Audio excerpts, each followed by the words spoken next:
Hello everyone, my name is Reynan J. Lauria from BSIT2A BPO. I choose logarithmic time operation or binary search. Logarithmic time, denoted as, signifies that the execution time increases proportionally to the logarithm of the input size. A prime example of an algorithm with logarithmic time complexity is binary search. Binary search is an efficient algorithm for finding a target value within a sorted array. It operates by repeatedly dividing the search interval in half.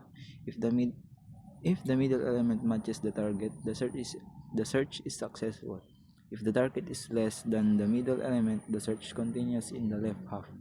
Otherwise, it continues in the right half. This process continues until the target is found or the interval is empty.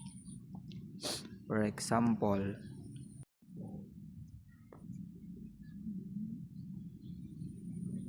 this is my code about binary research. Short. Ito daw, kapag gusto mong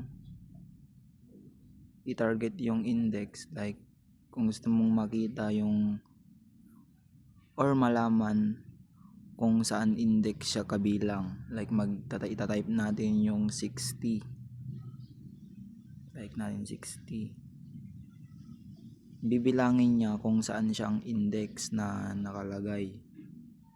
Like, let's try to run it. Yun, target found at index 4, sabi niya.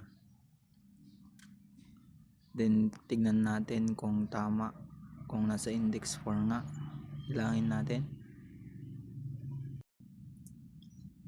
natin 1 ay 0 1 2 0 1 2 3 4. Tama nga. So yun. My conclusion about binary search is a highly efficient algorithm with time complexity, leveraging a sorted dataset to repeatedly have the search interval until the target is found or eliminated.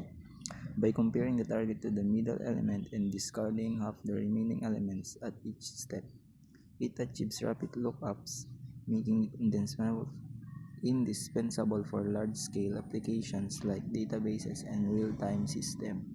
However, its reliance on pre-sorted data introduced preprocessing costs and its advantage diminish with smaller datasets where simpler methods like linear search may suffice. Ultimately, binary search demonstrates how strategic data structuring and algorithmic design can drastically optimize computational efficiency.